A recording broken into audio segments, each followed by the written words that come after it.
Punjabi radio USS ਸੁਣ ਰਹੇ ਸਾਰੇ ਸਰੋਤਿਆਂ ਨੂੰ ਬਲਵਿੰਦਰ ਕੌਰ ਵੱਲੋਂ ਪਿਆਰ ਭਰੀ ਸਤਿ ਸ਼੍ਰੀ ਅਕਾਲ। ਤੇ ਜੀ ਪ੍ਰੋਗਰਾਮ ਖਬਰ ਤੇ ਨਜ਼ਰ ਪ੍ਰੋਗਰਾਮ ਦੇ ਵਿੱਚ ਸਾਡੇ ਨਾਲ ਹੋਣਗੇ ਮੈਂਟੂ ਗੁਰਸਰੀਆ ਜੀ। ਤੇ ਅੱਜ ਦਿਨ ਬੁੱਧਵਾਰ ਅਕਤੂਬਰ 26 ਤੇ ਅੱਜ ਦੀਆਂ ਖਬਰਾਂ ਅਸੀਂ ਕਰਦੇ ਸ਼ੁਰੂ। ਮੈਂਟੂ ਗੁਰਸਰੀਆ ਜੀ ਸਤਿ ਸ਼੍ਰੀ ਅਕਾਲ, ਸਵਾਗਤ ਹੈ ਜੀ।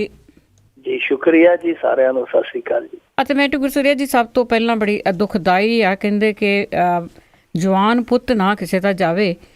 ਮੰਤਰੀ ਸਿਕੰਦਰ ਸਿੰਘ ਮਲੂਕਾ ਦਾ ਨੌਜਵਾਨ ਪੁੱਤਰ ਦੀ ਕੈਨੇਡਾ ਵਿੱਚ ਮੌਤ। ਹਾਂਜੀ, ਬੜੀ ਦੁਖਦ ਖਬਰ ਹੈ। ਖਾਸ ਤੌਰ ਤੇ ਜਿਹੜੀ ਸਿਕੰਦਰ ਸਿੰਘ ਮਲੂਕਾ ਹੋਰਾਂ ਦੀ ਫੈਮਿਲੀ ਹੈ, ਉਹਨਾਂ ਦੇ ਟੱਬਰ ਲਈ ਤੇ ਬਹੁਤ ਹੀ ਕਹਿਰ ਵਾਲੀ ਖਬਰ ਆ। ਸਾਰਿਆਂ ਨੂੰ ਦੁੱਖ ਹੋਇਆ ਇਸ ਗੱਲ ਦਾ ਕਿ ਚਰਨਜੀਤ ਸਿੰਘ ਜਿਹੜੇ ਕੈਨੇਡਾ ਦੇ ਵਾਸੀ ਸਨ, ਹਾਲੇ ਉਮਰ ਉਹਨਾਂ ਦੀ 44-45 ਸਾਲ ਹੀ ਸੀ, ਕੋਈ ਬਹੁਤੀ ਉਮਰ ਨਹੀਂ। ਇੱਕ ਬਿਮਾਰੀ ਦੇ ਕਾਰਨ ਹਸਪਤਾਲ ਵਿੱਚ ਜ਼ੇਰੇ ਇਲਾਜ ਸੀ, ਜਿੱਥੇ ਉਹਨਾਂ ਦੀ ਅੱਜ ਮੌਤ ਹੋ ਗਈ, ਇੰਤਕਾਲ ਹੋ ਗਿਆ। ਇਸ ਤੋਂ ਬਾਅਦ ਜਿਵੇਂ ਇਹ ਖਬਰ ਪੰਜਾਬ ਦੇ ਵਿੱਚ ਆਈ, ਸਿਆਸੀ ਸਫਾ ਦੇ ਵਿੱਚ ਵੀ ਸੋਗ ਪਾਇਆ ਗਿਆ। ਇਸ ਤੋਂ ਇਲਾਵਾ ਮਲੂਕਾ ਪਰਿਵਾਰ ਜਿਹੜਾ ਸੀ ਬਹੁਤ ਵੱਡੇ ਸਦਮੇ ਦੇ ਵਿੱਚ ਸੀਗਾ, ਉਹ ਨਾਲ ਦੀ ਨਾਲ ਕੈਨੇਡਾ ਲਈ ਰਵਾਨਾ ਹੋ ਗਿਆ। ਇਹ ਅਸੀਂ ਸਿਰਫ ਦੁੱਖ ਦਾ ਪ੍ਰਗਟਾਵਾ ਹੀ ਕਰ ਸਕਦੇ ਹਾਂ ਤੇ ਕਾਮਨਾ ਹੀ ਕਰ ਸਕਦੇ ਹਾਂ ਕਿ ਸਿਕੰਦਰ ਸਿੰਘ ਮਲੂਕਾ ਟੱਬਰ ਤੇ ਜਿਹੜਾ ਇਹ ਭਾਣਾ ਵਰਤਿਆ, ਜੋ ਇਹ ਕਹਿਰ ਟੁੱਟਿਆ, ਕਿ ਉਹਨਾਂ ਨੂੰ ਇਸ ਭਾਣੇ ਨੂੰ ਪ੍ਰਵਾਨ ਕਰਨ ਦਾ ਬਲ ਮਿਲੇ। ਅਸੀਂ ਦੁਆ ਹੀ ਕਰ ਸਕਦੇ ਹਾਂ, ਪਰ ਨਾਲ ਅਸੀਂ ਦੁਖੀ ਵੀ ਹੋ ਸਕਦੇ ਹਾਂ ਕਿ ਜਿਸ ਤਰ੍ਹਾਂ ਸੋਸ਼ਲ ਮੀਡੀਆ ਤੇ ਅਸੀਂ ਵੇਖਦੇ ਹਾਂ ਕਿ ਵੈਸੇ ਸਾਡੀ ਇੱਥੋਂ ਦੀ ਰੀਤ ਹੈ, ਸਾਡੀ ਸੱਭਿਅਤਾ ਹੈ ਪੰਜਾਬੀਆਂ ਦੀ, ਕਿ ਅਸੀਂ ਚਾਹੇ ਦੁਸ਼ਮਣ ਵੀ ਮਰੇ ਉਹਦਾ ਵੀ ਸੋਗ ਮਨਾਉਂਦੇ ਹਾਂ, ਅਸੀਂ ਖੁਸ਼ੀ ਨਹੀਂ ਕਰਦੇ। ਪਰ ਸੋਸ਼ਲ ਮੀਡੀਆ ਤੇ ਅੱਜ ਕੱਲ੍ਹ ਉਲਟਾ ਹੀ ਕੁਛ ਵਹਿਣ ਵਗਣ ਡਿਆ। ਕੁਛ ਲੋਕ ਆ ਜਿਹੜੇ ਉਹ ਸਿਆਸੀ ਕੰਮਾਂ ਨਾਲ ਜੋੜ ਪੈਂਦੇ ਆ, ਪੁੱਤ ਦੇ ਸਿਆਸੀ ਕੰਮਾਂ ਨੂੰ ਪਿਓ ਦੀ ਮੌਤ ਨਾਲ ਜੋੜ ਦਿੰਦੇ, ਪਿਓ ਦੇ ਸਿਆਸੀ ਕੰਮਾਂ ਨੂੰ ਪੁੱਤ ਦੀ ਮੌਤ ਨਾਲ ਜੋੜ ਦਿੰਦੇ, ਜੋ ਮੇਰੇ ਖਿਆਲ ਦੇ ਨਾਲ ਗਲਤ ਚੱਲਣ ਆ। ਰਾਜਨੀਤਿਕ ਲੋਕਾਂ ਦਾ ਵਿਰੋਧ ਹੈ ਜਿਹੜਾ ਹੋਣਾ ਚਾਹੀਦਾ, ਉਹਨਾਂ ਦੀਆਂ ਨੀਤੀਆਂ ਦਾ ਵਿਰੋਧ ਹੋਣਾ ਚਾਹੀਦਾ, ਉਹਨਾਂ ਦੀਆਂ ਨੀਤਾਂ ਦਾ ਵਿਰੋਧ ਹੋਣਾ ਚਾਹੀਦਾ, ਪਰ ਉਹਦੇ ਲਈ ਸਮਾਂ ਤੇ ਮੈਦਾਨ ਜਿਹੜਾ ਉਹ ਸਾਡੇ ਕੋਲ ਖੁੱਲ੍ਹਾ ਹੈ। ਸਾਨੂੰ ਵਕਤ ਬੇ ਵਕਤ ਜਿਹੜਾ ਵੇਖ ਲੈਣਾ ਚਾਹੀਦਾ। ਇਸ ਤਰ੍ਹਾਂ ਦੀਆਂ ਚੀਜ਼ਾਂ ਤੋਂ ਬਚਣ ਦੀ ਜ਼ਰੂਰਤ ਹੈ। ਪਰ ਜੋ ਅੱਜ ਸਿਕੰਦਰ ਸਿੰਘ ਮਲੂਕਾ ਤੇ ਜਿਹੜੀ ਘੜੀ ਆਈ ਹੈ, ਉਹ ਬਹੁਤ ਹੀ ਕਹਿ ਲਈਏ ਕਿ ਦੁਖਦਾਇਕ ਹੈ ਤੇ ਅਸੀਂ ਸਿਰਫ ਸ਼ੋਕ ਹੀ ਪ੍ਰਗਟ ਕਰ ਸਕਦੇ ਹਾਂ। ਜੀ ਬਿਲਕੁਲ। ਤੇ ਅੱਗੇ ਆਪਾਂ ਵਪਾਰ ਲਈ ਗੱਲ ਕਰਦੇ ਹਾਂ ਕਿ ਵਪਾਰ ਲਈ ਸਹੀ ਹਾਲਾਤ ਦੇ ਮਾਮਲੇ ਤੇ ਵਿਸ਼ਵ ਬੈਂਕ ਦੀ ਜਿਹੜੀ ਰਿਪੋਰਟ ਆ, ਉਸ ਦੇ ਵਿੱਚ ਭਾਰਤ ਪਛੜਿਆ। ਇਹ ਰਿਪੋਰਟ ਇਹ ਸਾਡੇ ਕਹਿ ਲਈਏ ਕਿ ਪਰਦੇ ਚੁੱਕਦੀ ਹੈ। ਅਸੀਂ ਇਸ ਮੁੱਦੇ ਤੇ ਉਲਝੇ ਹੋਏ ਹਾਂ ਕਿ ਗਾਂ ਦਾ ਮੀਟ ਖਾਣਾ ਕਿ ਨਹੀਂ ਖਾਣਾ, ਭਾਰਤ ਮਾਤਾ ਕਹਿਣਾ ਕਿ ਨਹੀਂ ਕਹਿਣਾ, ਫਲਾਣੇ ਨੇ ਇਹ ਕਿਸੇ ਧਰਮ ਨੂੰ ਮੰਨਣਾ ਜਾਂ ਨਹੀਂ ਮੰਨਣਾ, ਫਲਾਣਾ ਕਿਹੜੇ ਧਰਮ ਦਾ ਹਿੱਸਾ ਹੈ, ਫਲਾਣਾ ਲਵ ਜਹਾਦ ਕਰ ਰਿਹਾ। ਅਸੀਂ ਇਹਨਾਂ ਮੁੱਦਿਆਂ 'ਚ ਉਲਝੇ ਹੋਏ ਹਾਂ, ਜਦ ਕਿ ਦੁਨੀਆ ਜਿਹੜੀ ਉਹ ਤਰੱਕੀ ਦਾ ਪਹੀਆ ਬੜੀ ਤੇਜ਼ੀ ਦੇ ਨਾਲ ਕਮਾਈ ਜਾਂਦੀ ਹੈ ਤੇ ਸਾਡੀ ਇਹ ਵੰਨਗੀ ਮਾਤਰ ਆ ਕਿ ਅਸੀਂ ਹਾਲੇ ਕਿੰਨੀ ਹੋਰ ਦੂਰੀ ਤੈਅ ਕਰਨੀ ਹੈ। ਜੇ ਅਸੀਂ ਵਿਕਸਿਤ ਦੇਸ਼ਾਂ ਦੇ ਵਿੱਚ ਸ਼ੁਮਾਰਤ ਹੋਣਾ, ਉੱਥੇ ਜਾ ਕੇ ਅਸੀਂ ਖੜਨਾ ਉਸ ਪਾਇਦਾਨ ਤੇ। ਇਹ ਵਿਸ਼ਵ ਬੈਂਕ ਦੀ ਸੂਚੀ ਹੈ, ਸੰਸਾਰ ਬੈਂਕ ਦੀ ਸੂਚੀ ਹੈ, ਸੰਸਾਰ ਬੈਂਕ ਦੀ ਦਰਜਾਬੰਦੀ ਹੈ। ਕੋਈ ਇਹ ਨਹੀਂ ਕਿਸੇ ਨੇ ਆਪਣੇ ਦਫ਼ਤਰ 'ਚ ਬਣਾ ਕੇ ਜਾਰੀ ਕਰ ਦਿੱਤੀ ਹੋਵੇ। ਇਸ ਦਰਜਾਬੰਦੀ 'ਚ 190 ਦੇਸ਼ਾਂ ਨੂੰ ਲਿਆ ਗਿਆ ਕਿ ਜਿਨ੍ਹਾਂ ਮੁਲਕਾਂ ਦੇ ਵਿੱਚ ਜਿਹੜਾ ਵਪਾਰ ਕਰਨ ਲਈ ਹਾਲਾਤ ਹੈ, ਜਿਹੜਾ ਉਹ ਕਿਹੜੇ ਮੁਲਕ ਦੇ ਵਿੱਚ ਕਿੰਨਾ ਕੁ ਆਦਰਸ਼ ਹੈ, ਉਸ ਆਧਾਰ ਤੇ ਇਹ ਦਰਜਾਬੰਦੀ ਬਣਾਈ ਗਈ ਹੈ। ਤੇ ਇਸ ਦਰਜਾਬੰਦੀ ਦੇ ਵਿੱਚ ਸਾਡਾ ਜਿਹੜਾ ਥਾਂ ਆ ਉਹ ਬੜਾ ਸ਼ਰਮਨਾਕ ਆ। ਅਸੀਂ 130ਵੇਂ ਥਾਂ ਤੇ ਆ, ਯਾਨੀ 60 ਕੁ ਸਾਡੇ ਪਿੱਛੇ ਆ। ਫਿਰ ਇੱਕ ਖੁਸ਼ੀ ਦੀ ਗੱਲ ਆ ਕਿ ਪਾਕਿਸਤਾਨ ਸਾਡੇ ਤੋਂ ਪਿੱਛੇ ਆ। ਜਿਹੜੇ ਲੋਕ ਰਾਸ਼ਟਰਵਾਦੀ ਆ, ਉਹਨਾਂ ਲਈ ਇਹ ਖੁਸ਼ੀ ਮਨਾਉਣ ਦਾ ਇੱਕ ਸਬਬ ਹੋ ਸਕਦਾ ਕਿ ਪਾਕਿਸਤਾਨ 144ਵੇਂ ਨੰਬਰ ਤੇ ਆ। ਉਂਝ ਅਸੀਂ ਸਾਲ 2 ਸਾਲਾਂ 'ਚ 131ਵੇਂ ਨੰਬਰ ਤੋਂ 130ਵੇਂ ਤੇ ਆ ਗਏ ਹਾਂ। ਜੇ ਇਸ ਤਰ੍ਹਾਂ ਹੌਲੀ ਹੌਲੀ ਵੱਧਦੇ ਰਹੇ ਤੇ ਵੈਸੇ ਟਾਈਮ ਤਾਂ ਬਹੁਤ ਲੱਗੇਗਾ, ਪਰ ਸੁਧਾਰ ਹੋ ਸਕਦਾ। ਨਰਿੰਦਰ ਮੋਦੀ ਨੇ ਬਹੁਤ ਸਾਰੇ ਸੁਪਨੇ ਵਿਖਾਏ ਸਨ, ਬਹੁਤ ਸਾਰੇ ਜੁਮਲੇ ਛੱਡੇ ਸਨ, ਪਰ ਸਾਰੇ ਉਹਨਾਂ ਜੁਮਲਿਆਂ ਸੁਪਨਿਆਂ ਦਾ ਜੇ ਇਸ ਰਿਪੋਰਟ ਦੇ ਆਧਾਰ ਤੇ ਮੁਲਾਂਕਣ ਕਰੀਏ ਤੇ ਜਾਪਦਾ ਹੈ ਕਿ ਉਹ ਜੁਮਲੇ ਵਾਕਿਆ, ਜਿਵੇਂ ਉਹ ਕਹਿੰਦੇ ਸੀ ਕਾਲਾ ਧਨ ਲੈ ਕੇ ਆਵਾਂਗੇ, ਮੁੜ ਕੇ ਉਹਨਾਂ ਦੇ ਆਪਣੇ ਪਾਰਟੀ ਦੇ ਪ੍ਰਧਾਨ ਨੇ ਆਖਤਾ ਕਿ ਉਹ ਤੇ ਚੋਣ ਜੁਮਲਾ ਸੀ, ਉਹ ਵਾਕਿਆ ਹੀ ਧੁੰਦ ਦੇ ਬੱਦਲ ਹੀ ਸਾਬਤ ਹੋਏ।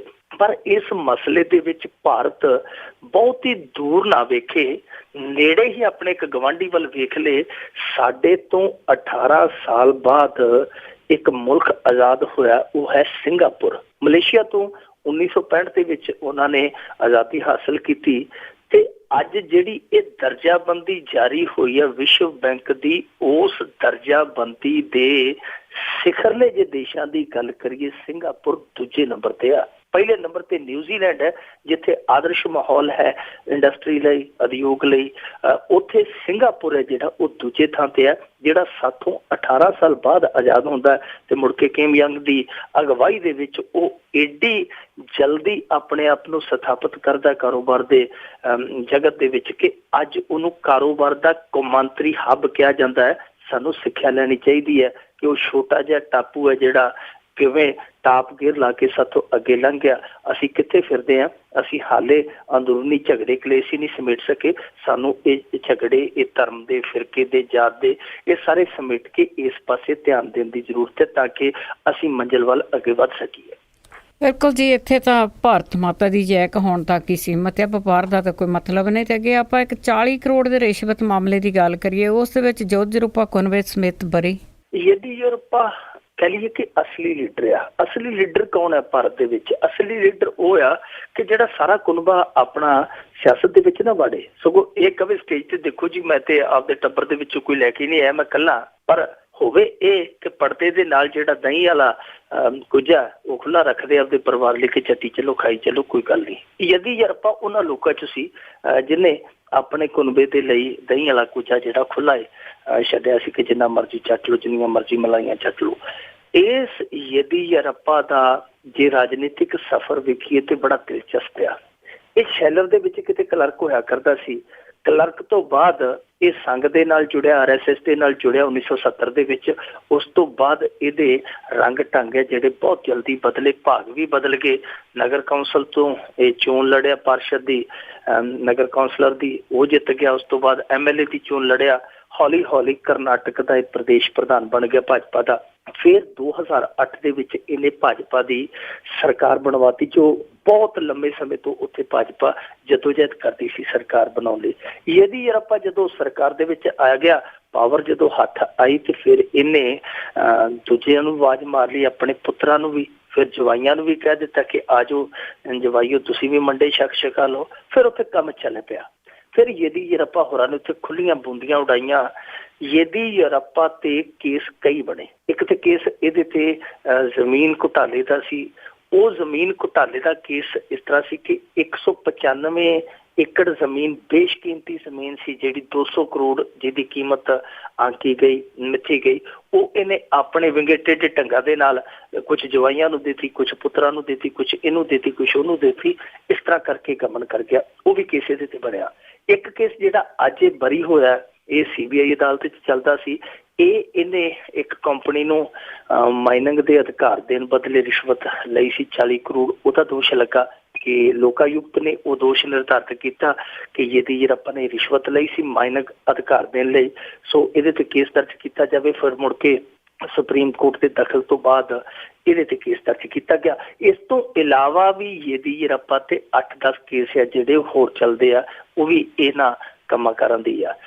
ਇਸ ਤੋਂ ਬਾਅਦ ਕੀ ਹੋਇਆ ਕਿ 2011 ਦੇ ਵਿੱਚ ਇਹਦੇ ਗ੍ਰਹਿ ਨਛੱਤਰ ਸੀ ਜਿਹੜੇ ਥੋੜੇ ਬਦਲ ਕੇ ਇਹਦੇ ਤੇ ਯਕਦਮ ਕੇਸ ਬਣਨੇ ਸ਼ੁਰੂ ਹੋਏ। ਇਹਨੂੰ ਜੇਲ੍ਹ 'ਚ ਜਾਣਾ ਪਿਆ ਕਿਉਂਕਿ ਉਦੋਂ ਸੱਤਾ ਦੇ ਵਿੱਚ, ਕੇਂਦਰ ਦੇ ਵਿੱਚ UPA ਸਰਕਾਰ ਸੀ। ਕੋਈ ਵੀ ਭਾਜਪਾ ਦਾ ਆਗੂ ਇਹਦੇ ਨਾਲ ਨਹੀਂ ਖੜਿਆ। ਉਹਨਾਂ ਨੂੰ ਪਤਾ ਸੀ ਜੇ ਬੋਲਾਂਗੇ ਤੇ ਉਹਨਾਂ ਨੇ ਚੁੱਪੜ ਕੇ ਧਰ ਦੇਣਾ। ਇਸ ਕਰਕੇ ਕੋਈ ਵੀ ਨਾ ਅੱਗੇ ਆਇਆ। ਯਦੀਯੂਰੱਪਾ ਇਕੱਲਾ ਰਹਿ ਗਿਆ। ਜੇਲ੍ਹ ਦੇ ਮੱਛਰ ਲੜਾ ਕੇ ਜਦੋਂ ਬਾਹਰ ਆਇਆ ਤੇ ਫਿਰ ਇਹਨੇ ਆ ਕੇ ਕਰਨਾਟਕਾ ਜਨਤਾ ਪਾਰਟੀ ਨਾਂ ਦੀ ਇੱਕ ਨਵੀਂ ਪਾਰਟੀ ਬਣਾ ਲਈ। ਨਵੀਂ ਪਾਰਟੀ ਬਣਾ ਕੇ ਅੱਡ ਹੋ ਗਿਆ। ਮੁੱਖ ਮੰਤਰੀ ਦੇ ਅਹੁਦੇ ਤੋਂ ਇਹਨੂੰ ਅਸਤੀਫਾ ਪਹਿਲੇ ਦੇਣਾ ਪਿਆ ਸੀ। 2014 ਤੱਕ ਤੁਰਦਾ ਫਿਰਦਾ ਰਿਹਾ, ਕਦੇ ਇੱਧਰ ਕਦੇ ਉੱਧਰ, ਗੱਲ ਨਹੀਂ ਬਣੀ। ਅਖੀਰ ਜਦੋਂ ਮੋਦੀ ਇਹਨਾਂ ਨੇ ਪ੍ਰਧਾਨ ਮੰਤਰੀ ਦੇ ਅਹੁਦੇ ਲਈ ਉਮੀਦਵਾਰ ਐਲਾਨਿਆ, ਉਦੋਂ ਬਾਅਦ ਫਿਰ ਇਹਨਾਂ ਦੋਵਾਂ ਦੀ ਸੈਟਿੰਗ ਹੋ ਗਈ ਕਿਉਂਕਿ ਦੋਵੇਂ ਸੰਘ ਦੇ ਸਾਬਕਾ ਪ੍ਰਚਾਰਕ ਸਨ। ਨਰਿੰਦਰ ਮੋਦੀ ਨੇ ਇਹਨੂੰ ਆਖ ਵੇਖ ਕੇ ਨਾਲ ਲਾ ਲਿਆ ਕਿ ਤੂੰ ਪ੍ਰਚਾਰ ਕਰ, ਕੋਈ ਗੱਲ ਨਹੀਂ, ਜਦੋਂ ਜੇ ਸੱਤਾ 'ਚ ਆਏ ਤਾਂ ਫਿਰ ਉਦੋਂ ਅੱਛੇ ਦਿਨ ਆਉਣਗੇ। ਸੋ ਅੱਛੇ ਦਿਨਾਂ ਦਾ ਕਹਿ ਕੇ ਇਹਨੂੰ ਨਾਲ ਤੋਰ ਲਿਆ ਤੇ ਵਾਕਈ ਅੱਛੇ ਦਿਨ ਆ ਗਏ। ਜਿਵੇਂ ਹੀ ਇਹ ਨਰਿੰਦਰ ਮੋਦੀ ਦੀ ਸਰਕਾਰ ਆਈ, ਉਹ ਜਿਹੜਾ ਜ਼ਮੀਨ ਘੁਟਾਲੇ ਦਾ 200 ਕਰੋੜ ਦਾ ਕੇਸ ਸੀ, ਉਹ ਪੈਂਦੀ ਸੱਟੇ 2015 ਚ ਬਰੀ ਹੋ ਗਿਆ। ਇਹ 40 ਕਰੋੜ ਦੀ ਰਿਸ਼ਵਤ ਦਾ ਕੇਸ ਜਿਹੜਾ ਕਿ ਲੋਕਾਯੁਕਤ ਨੇ ਦੋਸ਼ੀ ਮੰਨ ਕੇ ਇਹ ਕੇਸ ਜਿਹੜਾ ਕਰਵਾਇਆ ਸੀ ਦਰਜ, ਉਹਦੇ ਵਿੱਚ ਵੀ ਅੱਜ ਇਹਦੇ ਜਵਾਈ ਇਹਦੇ ਬੇਟੇ ਜਾਂ ਹੋਰ ਸੀ ਜਿਹੜੇ ਇਹਦੇ ਨਾਲ ਲਾਗੇ ਤੇਗੇ ਵਾਲੇ, ਉਹ ਸਾਰੇ 12 ਜਣੇ ਬਰੀ ਕਰ ਦਿੱਤੇ ਗਏ CBI ਦੀ ਅਦਾਲਤ ਦੇ ਵਿੱਚੋਂ। ਹੁਣ ਲੋਕ ਆਖਣ ਲੱਗ ਪਏ ਆ ਕਿ CBI ਜਿਸ ਤਰੀਕੇ ਦੇ ਨਾਲ ਕੰਮ ਕਰਨ ਡਈ ਹੈ, ਬੜੇ ਧੂਮ ਧੜੱਕੇ ਦੇ ਨਾਲ ਇਹ ਘਪਲਿਆਂ ਨੂੰ ਉਜਾਗਰ ਕਰਦੀ ਹੈ, ਬੰਦਿਆਂ ਨੂੰ ਕੱਲ ਨੂੰ ਫੜ ਕੇ ਜੇਲ੍ਹ 'ਚ ਸੁੱਟਦੀ ਹੈ ਤੇ ਮੁੜ ਕੇ ਮਾਨਤੀ ਜੇ ਛੱਡ ਵੀ ਦੇ ਦਿੰਦੀ ਕਿ ਜਾਓ ਜੀ ਤੁਸੀਂ ਬਾਇਜ਼ਤ ਬਰੀ ਹੋ। ਤੇ ਹੁਣ ਲੋਕੀ ਕਹਿਣ ਲੱਗ ਪਏ ਆ ਕਿ CBI ਜਦੋਂ ਇਸ ਤਰ੍ਹਾਂ ਦੇ ਕੇਸ ਦਰਜ ਕਰਿਆ ਕਰੇ, ਜਿਹੜੀ ਫਾਈਲ ਬਣਾਇਆ ਕਰੇ ਉਹਦੀ ਕਵਰ ਤੇ ਇੱਕ ਚਿੱਟ ਚਿਪਕਾ ਦਿਆ ਕਰਨ, ਚਿੱਟ ਤੇ ਲਿਖ ਦਿਆ ਕਰਨ ਐਕਸਪਾਇਰੀ ਡੇਟ, ਤੇ ਐਕਸਪਾਇਰੀ ਡੇਟ ਇਹ ਹੋਵੇ ਕਿ ਜਦੋਂ ਸਰਕਾਰ ਬਦਲੀ ਉਦੋਂ ਇਹ ਕੇਸ ਐਕਸਪਾਇਰ। ਬਿਲਕੁਲ ਜੀ, ਇਹ ਭਾਰਤ ਦੇ ਵਿੱਚ ਹੀ ਹੋ ਸਕਦਾ ਹੈ ਕਿ ਜਦੋਂ ਜਿਹਨੂੰ ਜੀ ਕੀਤਾ ਉਹਨੂੰ ਫੜ ਲਿਆ, ਅੰਦਰ ਦੇ ਦਿੱਤਾ, ਕੇਸ ਚਲਾਤੇ। ਤੇ ਇਸੇ ਤਰ੍ਹਾਂ ਆਪਾਂ ਸਿੱਧੂ ਦੀ ਗੱਲ ਕਰਦੇ ਹਾਂ, ਸੁਪਰੀਮ ਕੋਰਟ ਨੇ ਉਸ ਤੇ ਸ਼ਿਕੰਜਾ ਕੱਸਿਆ ਤੇ ਹਾਈ ਕੋਰਟ ਨੂੰ ਕੇਸ ਚਲਾਉਣ ਦੇ ਹੁਕਮ ਦਿੱਤੇ। ਸਿੱਧੂ ਦੀਆਂ ਵੀ ਜਿਹੜੀਆਂ ਮੇਰੇ ਖਿਆਲ ਦੇ ਨਾਲ ਹੁਣ ਛਾਲਾਂ ਸਿੱਧੀਆਂ ਨਹੀਂ ਪੁੱਠੀਆਂ ਲੱਗ ਜਾਣੀਆਂ, ਜਿਸ ਤਰੀਕੇ ਦੇ ਨਾਲ ਇਹਨੂੰ ਵੀ ਉਲਝਾ ਜਿਹੜਾ ਪਾਇਆ ਗਿਆ ਹੈ। ਸੁਪਰੀਮ ਕੋਰਟ ਦੇ ਵਿੱਚ ਇਹਦਾ ਮਾਮਲਾ ਜਿਹੜਾ ਉਹ 2012 ਦਾ ਮੇਰੇ ਖਿਆਲ ਦੇ ਨਾਲ 4 ਸਾਲਾਂ ਬਾਅਦ ਉਸ ਕੇਸ ਦੀ ਸੁਣਵਾਈ ਹੋਈ ਤੇ ਉਹ ਸੁਪਰੀਮ ਕੋਰਟ ਨੇ ਹੁਕਮ ਲਾਗੂ ਕੀਤਾ ਜਿਹੜਾ ਸਿੱਧੂ ਲਈ ਬਹੁਤ ਵੱਡਾ ਝਟਕਾ ਸਾਬਤ ਹੋ ਸਕਦਾ। ਅਸਲ ਦੇ ਵਿੱਚ ਇਹ ਮਸਲਾ ਜਿਹੜਾ ਇਹ 2009 ਦੀਆਂ ਚੋਣਾਂ ਦੇ ਨਾਲ ਜੁੜਿਆ ਹੈ। ਜਦੋਂ ਨਵਜੋਤ ਸਿੱਧੂ ਨੇ ਇਲੈਕਸ਼ਨ ਲੜਿਆ, ਉਦੋਂ ਜਿਹੜਾ ਇਹਦਾ ਓਪੋਜਿਟ ਉਮੀਦਵਾਰ ਸੀ OP ਸੋਨੀ, ਉਹਨੇ ਦੋਸ਼ ਲਾਇਆ ਸੀ ਕਿ ਸਿੱਧੂ ਨੇ ਜਿਹੜਾ ਚੋਣ ਕਮਿਸ਼ਨ ਵੱਲੋਂ ਖਰਚਾ ਤੈਅ ਕੀਤਾ ਗਿਆ ਉਸ ਨਿਰਧਾਰਿਤ ਸੀਮਾ ਤੋਂ ਤੈਅ ਸੀਮਾ ਤੋਂ ਵੱਧ ਖਰਚਾ ਕੀਤਾ, 30 ਲੱਖ ਰੁਪਈਆ। OP ਸੋਨੀ ਨੇ ਅਦਾਲਤ ਦੇ ਵਿੱਚ ਪਹੁੰਚ ਕੀਤੀ, ਹਾਈ ਕੋਰਟ 'ਚ ਰਿਟ ਪਾ ਦਿੱਤੀ। ਹਾਈ ਕੋਰਟ ਨੇ ਕਿਹਾ ਕਿ ਅਸੀਂ ਸਿੱਧੂ ਤੇ ਇੱਕ ਮਾਮਲਾ ਚਲਾਵਾਂਗੇ। ਸਿੱਧੂ ਕਿਉਂਕਿ ਇਹਨਾਂ ਕੇਸਾਂ ਮਾਮਲਿਆਂ ਦੇ ਵਿੱਚ ਬਹੁਤ ਤੇਜ਼ੀ ਹੈ, ਉਹ ਭੱਜ ਕੇ ਫਿਰ ਸੁਪਰੀਮ ਕੋਰਟ ਚਲਾ ਗਿਆ। ਉਹਨੂੰ ਪਤਾ ਸੀ ਕੋਈ ਹੋਰ ਚਾਰਾ ਨਹੀਂ ਬਚਦਾ, ਉਹ ਸੁਪਰੀਮ ਕੋਰਟ 'ਚ ਚਲੇ ਗਿਆ। ਸੁਪਰੀਮ ਕੋਰਟ ਨੇ ਇਸ ਮਸਲੇ ਤੇ ਸਟੇ ਦੇ ਦਿੱਤਾ ਸੀ ਕਿ ਭਾਈ ਉਦੋਂ ਤੱਕ ਸਟੇ ਹੈ ਜਦੋਂ ਤੱਕ ਅਗਲੇ ਹੁਕਮ ਲਾਗੂ ਨਹੀਂ ਹੁੰਦੇ। ਉਹ ਹੁਕਮ ਲਾਗੂ ਹੁੰਦੇ 4 ਸਾਲ ਲੱਗ ਗਏ। 4 ਸਾਲਾਂ ਬਾਅਦ ਅੱਜ ਸੁਣਵਾਈ ਹੈ ਜਿਹੜੀ ਹੋਈ ਹੈ, ਸੁਪਰੀਮ ਕੋਰਟ ਨੇ ਹਾਈ ਕੋਰਟ ਨੂੰ ਦੇ ਦਿੱਤੀ ਅਥਾਰਟੀ ਕਿ ਭਾਈ ਤੁਸੀਂ ਇਹ ਟਰਾਇਲ, ਜਿਹਨੂੰ ਆਪਾਂ ਸਰਲ ਸ਼ਬਦਾਂ ਦੇ ਵਿੱਚ ਪੰਜਾਬੀ 'ਚ ਕੇਸ ਕਹਿ ਸਕਦੇ ਹਾਂ, ਕਿ ਤੁਸੀਂ ਇਹਦੀ ਸੁਣਵਾਈ ਸ਼ੁਰੂ ਕਰ ਸਕਦੇ ਹੋ। ਇਹਦਾ ਮਤਲਬ ਆ ਕਿ ਨਵਜੋਤ ਸਿੱਧੂ ਤੇ ਜਿਹੜਾ ਇੱਕ ਕਤਲ ਕੇਸ ਪੈਂਡਿੰਗ ਆ ਉਹ ਤੇ ਸੁਪਰੀਮ ਕੋਰਟ ਦੇ ਵਿੱਚ ਹਾਲੇ ਪਿਆ ਹੀ ਆ, ਉਹ ਤੇ ਸੁੱਤਾ ਹੀ ਪਿਆ ਕਹਿ ਲਈਏ ਫਾਈਲ ਦੀ ਕਬਰ ਦੇ ਵਿੱਚ, ਜਦਕਿ ਦੂਜਾ ਕੇਸ ਜਿਹੜਾ ਇੱਥੇ ਹਾਈ ਕੋਰਟ ਦੇ ਵਿੱਚ ਚੋਣ ਖਰਚੇ ਵਾਲਾ ਸੀ, ਇਹ ਹੁਣ ਕਬਰ ਦੇ ਵਿੱਚੋਂ ਜਿੰਨ ਉੱਠ ਖੜਾ ਹੈ। ਇਹ ਅੱਗੇ ਕਿਹੜੀ ਕਰਵਟ ਬਹਿੰਦਾ ਇਹ ਸਮਾਂ ਦੱਸੇਗਾ, ਪਰ ਨਵਜੋਤ ਸਿੱਧੂ ਬਾਰੇ ਇਹ ਹੁਣ ਕਿਆਫੇ ਲੱਗਦੇ ਪਏ ਆ ਕਿ ਇਹ ਯਕਦਮ ਸੁਣਵਾਈ ਕਿਵੇਂ ਹੋ ਗਈ, ਕਿਉਂਕਿ ਨਵਜੋਤ ਸਿੱਧੂ ਬਾਰੇ ਕੱਲ੍ਹ ਹੀ ਪ੍ਰਤਾਪ ਬਾਜਵੇ ਨੇ ਬਹੁਤ ਵੱਡਾ ਖੁਲਾਸਾ ਕੀਤਾ ਹੈ ਕਿ ਦੀਵਾਲੀ ਤੋਂ ਪਹਿਲਾਂ ਸਿੱਧੂ ਪਟਾਕਾ ਜਿਹੜਾ ਚੱਲ ਸਕਦਾ, ਸਿੱਧੂ ਬੰਬ ਅਸੀਂ ਸਿੱਧੂ ਬੰਬ ਦਾ ਧਮਾਕਾ ਕਰ ਸਕਦੇ ਹਾਂ। ਸਾਰੇ ਕਹਿੰਦੇ ਸਨ ਕਿ ਨਵਜੋਤ ਸਿੱਧੂ ਆ ਗਿਆ ਕਾਂਗਰਸ ਦੇ ਵਿੱਚ। ਹੁਣ ਸਾਰੇ ਹੀ ਇਹ ਗੱਲ ਸੋਚਣ ਲਈ ਮਜਬੂਰ ਆ ਕਿ ਕਿਤੇ ਇਹ ਤੇ ਨਹੀਂ ਨਵਜੋਤ ਸਿੱਧੂ ਕਾਂਗਰਸ ਦੇ ਵਿੱਚ ਜਾਣ ਕਰਕੇ ਇਸ ਕਾਰਵਾਈ ਦਾ ਸਾਹਮਣਾ ਕਰਦਾ ਪਿਆ। ਅਸਲ ਦੇ ਵਿੱਚ ਇਸ ਸ਼ੰਕੇ ਦੇ ਪਿੱਛੇ ਇੱਕ ਬਹੁਤ ਵੱਡਾ ਮੰਤਵ ਛੁਪਿਆ ਹੋਇਆ ਭਾਰਤੀ ਜਨਤਾ ਪਾਰਟੀ ਦਾ। ਉਹ ਮੰਤਵ ਹੈ ਇਹ ਹੈ ਕਿ ਇਹਨਾਂ ਨੇ ਥੋੜਾ ਸਮਾਂ ਪਹਿਲਾਂ ਹੀ ਭਾਰਤ ਦੇ ਵਿੱਚ ਇੱਕ ਨਾਅਰਾ ਦਿੱਤਾ ਹੈ ਕਿ ਕਾਂਗਰਸ ਮੁਕਤ ਭਾਰਤ।